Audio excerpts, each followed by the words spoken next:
Guys, it's Mrs. Myers here again. I'm so happy to be able to talk to the College Park Tigers during this time that we're not able to see each other every single day.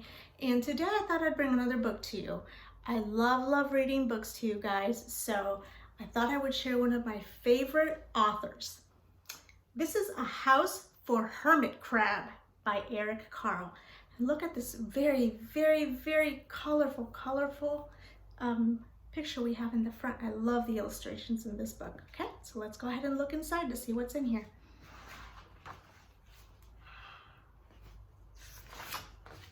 A House for Hermit Crab. Time to move, said Hermit Crab one day in January. I've grown too big for the shell. He had felt safe and snug in his shell, but now it was too snug.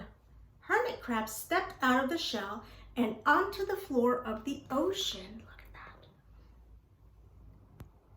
But he was frightened out in the sea without a shell to hide it. What if a big fish comes along and attacks me, he thought. I must find a new house. I know sometimes it's scary when we're not home.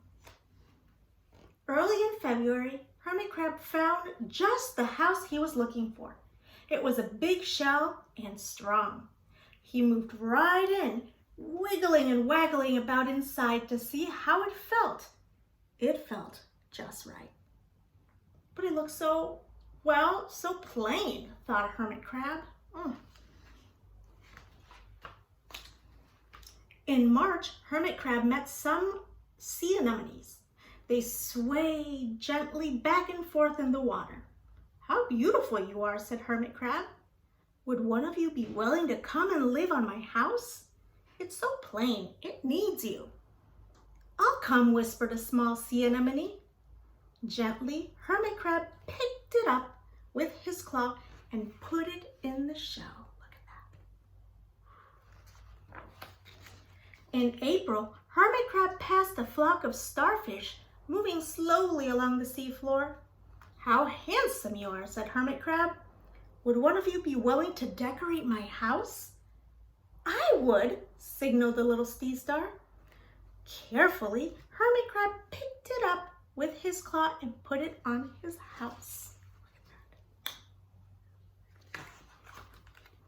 In May, Hermit Crab discovered some coral. They were hard and didn't move. How pretty you are, said Hermit Crab. Would one of you be willing to help make my house more beautiful? I would, creaked a crusty coral. Gingerly, that means very gently, Hermit Crab picked it up with his claw and placed it on his shell. In June, Hermit Crab came to a group of snails crawling along a rock on the ocean floor. Did you know there were snails on the ocean floor? They grazed as they went, picking up algae and bits of debris and leaving a neat path behind them. They picked up debris. That means that they picked up some garbage. How tidy and hard-working you are, said Hermit Crab. Would one of you be willing to come and help me clean my house? I would, offered some of the snails. Happily, Hermit Crab picked it up with his claw and placed it on his shell. I would love to have some of these snails at my house, helping me clean. In July, Hermit Crab came upon several sea urchins. They had sharp, prickly needles. How fierce you look, said Hermit Crab.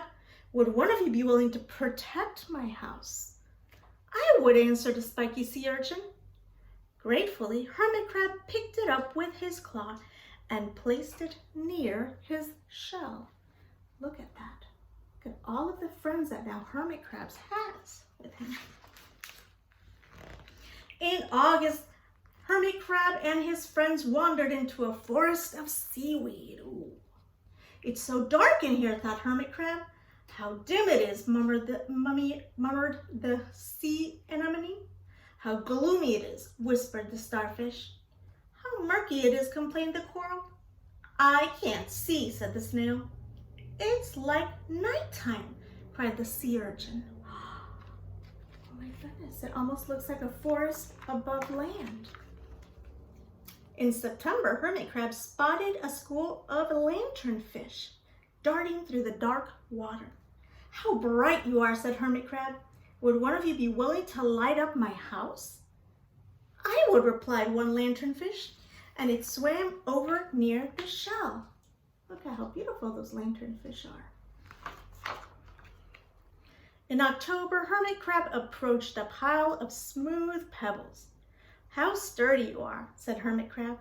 "Would you mind if I rearranged you?" "Not at all," answered the pebbles. Hermit Crab picked them up one by one with his claw and built a wall around his shell. "Now my house is perfect," cheered Hermit Crab. But in November, Hermit Crab felt that his shell seemed a bit too small. Little by little, over the year, Hermit Crab had grown. I bet you guys are growing.